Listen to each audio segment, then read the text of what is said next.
नमस्कार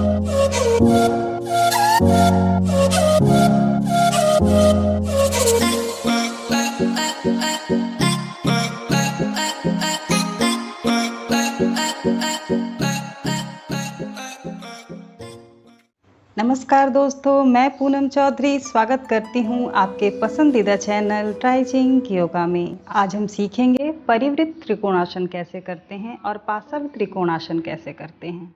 त्रिकोणासन कैसे करते हैं ये मैंने पार्ट 1 में बताया है। आज पार्ट 2 है। परिवृत्त त्रिकोणासन को आप 30 सेकंड से लेकर 1 मिनट तक होल्ड कर सकते हैं। आपको इस आसन को भी खाली पेट ही करना है।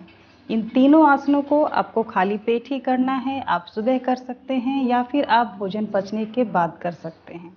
सांसों का पूरा ध्यान रखें दोस्तों। जब भी आप अपने हाथों को फैलाते हैं या फिर बॉडी का विस्तार करते हैं, अपनी बॉडी को खोलते हैं, ऐसे सिचुएशन में आपको सांसों को भरना होता है। जब भी हम अपनी बॉडी को नीचे की ओर झुकाते हैं या फिर अपनी बॉडी को छोटा करते हैं, अपनी बॉडी को सिकोड़ते हैं, ऐसे सिचुएशन में आपको हमेशा सांसों को निकालना होता है। आसन कोई भी हो, आपको ये रूल हमेशा फॉलो करनी ही है। परिवृत्त त्रिकोणासन से हमारी आंतों की मजबूती बढ़ती है, हमारी आंतों की मसाज होती है। परिवृत्त त्रिकोणासन एक ट्विस्टिंग आसन है, इसकी वजह से हमारी किडनी की मसाज होती है। इस आसन को नियमित करने से जिन्हें भी किडनी से संबंधित समस्या है, उससे उनको निजात मिल सकती है।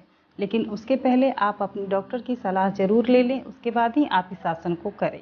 Ankle joint, knee joint, hip joint को फ्लेक्सिबल बनाता है ये आसन। अपर बैक की ओपनिंग करता है ये आसन। पार्श्व त्रिकोण आसन बहुत ही सुंदर आसन है। इसे आप 10 सेकंड से लेकर 30 सेकंड तक होल्ड कर सकते हैं। इन तीनों आसनों को करने से पहले आपको वार्म अप जरूर कर लेना है। इन तीनों आसनों को करने से पहले अगर आप त्रियक ताड़ासन कर लेते हैं, कटी चक्रासन करते हैं या फिर मेरुदंड आसन करते हैं, ऐसे कोई भी आसन जो कि आपके कमर को ट्विस्ट करता है, तो आपको ये तीनों आसनों को करने में आसानी होगी। परिवृत्त त्रिकोणासन, इसमें हमें अपने पैरों के बीच में अपनी हाइट जितनी ही दूरी करनी है।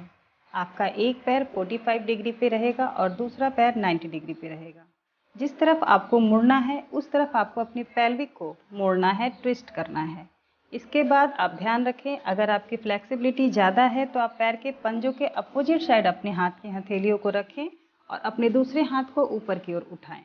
आपकी दृष्टि भी ऊपर की ओर ही होगी। लेकिन अगर आपके नेक में दर्द है तो आप अपनी दृष्टि सामने रख सकते हैं। अगर आपकी फ्लेक्सिबिलिटी बहुत ज़्यादा नहीं है तो आप अपने हाथ की हथेलियों को पैर के पंजे के अपोजिट साइड ना रखकर आप अपने हथेलियों को पैर के आगे रख सकते हैं। इस तरह से करके आप अपनी फ्लेक्सिबिलिटी को बढ़ा सकते हैं। आप चाहें तो इसकी जगह योगा ब्लॉक का भी यूज़ कर सकते हैं, पानी की बोतल का यूज़ कर सकते हैं या फिर बॉक्स का भी यूज़ कर सकते हैं। जो आपको आसानी से मिल जाए आप उसकी सहायता ले सकते हैं। पार्श्व त्रिकोणासन करते समय आपको अपने पैरों के बीच में दूरी ज़्यादा करनी होती है। आप इस बात का पूरा ध्यान रखें, एक पैर आपका बिल्कुल सीध में होगा और दूसरा पैर 90 डिग्री। जिस तरफ आप झुक रहे हैं वही पैर का पंजा हमारा 90 डिग्री पे होगा। आपको अपने नी को बेंड करना है और नी बिल्कुल 90 डिग्री पे ही रहेगी। कि नी ना आगे होनी चाहिए ना पीछे होनी चाहिए, ध्यान रखें आप इस बात का। जो नी आपने मोड़ा है उसी तरफ का बाजू, उसी तरफ का हाथ आपका ज़मीन पे आएगा और दूसरा हाथ आपके कान से लगे हुए तिरछे जाएंगे। आपके पैर और आपके हाथ बिल्कुल एक तिरछे आकार में आने चाहिए। आप अपनी दृष्टि ऊपर भी रख सकते हैं और अपनी दृष्टि सामने भी रख सकते हैं। कुछ सावधानियां हैं दोस्तों जो कि हमें जान लेना चाहिए। अगर सर दर्द हो तो ऐसे सिचुएशन में इस आसन का अभ्यास ना करें। तो माइग्रेन है, अगर आपको डायरिया है तो अभी आप इस आसन की प्रैक्टिस ना करें।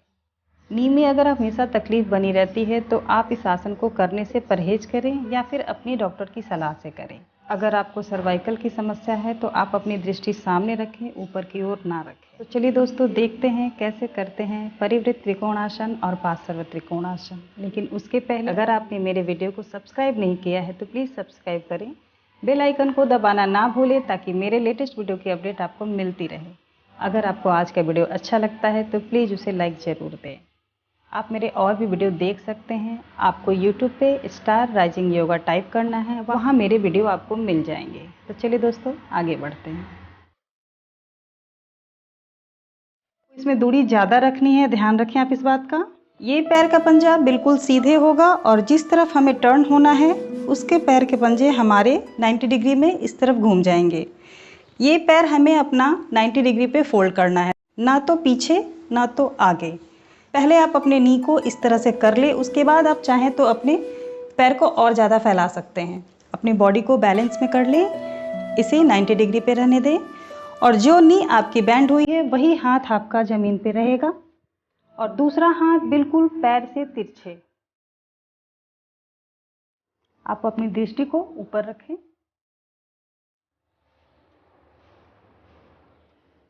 होल्ड करें। अगर आपके नेक में दर्द है तो आप अपनी दृष्टि सामने भी रख सकते हैं।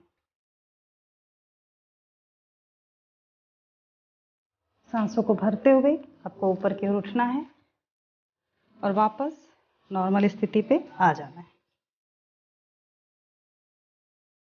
दूसरी साइड से भी ऐसे ही करेंगे। दोनों पैर के बीच में 3 से 4 फुट की दूरी रखेंगे। एक पैर का पंजा 45 डिग्री पे और दूसरे पैर का पंजा 90 डिग्री पे, जिस तरफ हमें मुड़ना है। आपको अपने कमर को बिल्कुल ट्विस्ट करना है, बिल्कुल सीध में लाना है। ध्यान रखें आप इस बात का। यहाँ से आपको अपने सांसों को छोड़ते हुए नीचे की ओर झुकना है और आपका अपोजिट हाथ पैर के उल्टे साइड में होगा और दूसरा ऊपर की ओर। इस अवस्था में आपको होल्ड करना है के अनुसार। जो बिगिनर हैं वो चाहे तो हाथ को आगे रख सकते हैं और यहाँ होल्ड कर सकते हैं।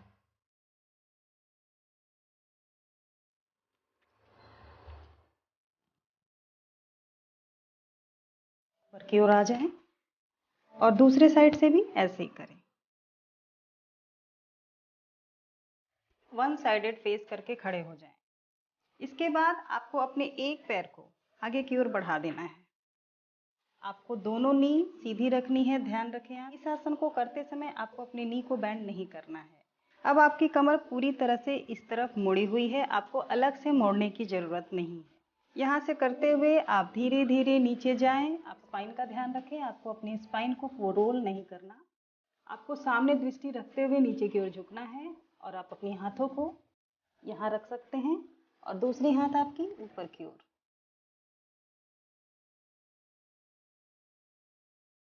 योगा ब्लॉक का हेल्प ले सकते हैं।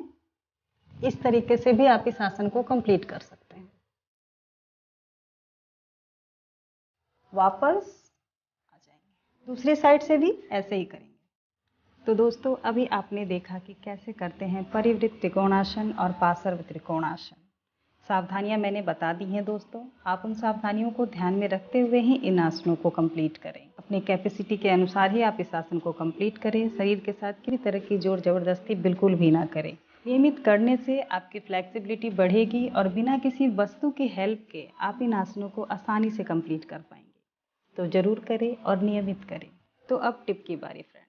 अगर फेस में मुहासे के दाग धब्बे हैं या फेस में छिद्र दिखते हैं, ऐसे सिचुएशन में आपको अपने फेस पे क्या अप्लाई करना चाहिए कि मुहासे के दाग भी चले जाएं और छिद्र भी दिखना बंद हो जाए। दोस्तों, आपको फेस पे बर्फ़ की मसाज करनी है। आपको बर्फ़ का एक टुकड़ा लेना है। अगर आप डायरेक्ट अपने फेस पे अप्लाई कर सकते हैं तो आप ऐसे करें, अन्यथा आप एक कॉटन के कपड़े में हैंकी में आप आइस क्यूब को लपेट लें और उससे आप पूरे फेस की मसाज करें, स्पेशली उस एरिया में जहां आपको छिद्र दिखते हैं, जहां आपके फेस पे दाग है। ऐसा करने के बाद आपको इसके ऊपर मुल्तानी मिट्टी का फेस पैक लगाना है। आपको मुल्तानी मिट्टी में रोज़ वाटर मिला करके एक फेस पैक बनाना है, पूरे फेस पे अप्लाई करना है। फेस पैक सूखने से थोड़ी देर पहले ही आपको इसे नॉर्मल पानी से धो लेना है। कभी भी फेस पैक को बहुत ज़्यादा सूखने नहीं देना चाहिए, ऐसा करने से फेस पे झुर्रियाँ आती हैं। तो ध्यान रखें आप इस बात का। के बाद आपको मॉइस्चराइज़र यूज करना है। आप हफ्ते में ऐसा 2 से 3 दिन कर सकते हैं, रिजल्ट आपको तुरंत दिखेगा। तो ये था हमारा आज का वीडियो। मैं फिर मिलूँगी आपसे एक नए आसन के साथ, एक नए टिप के साथ। तब तक के लिए धन्यवाद दोस्तों।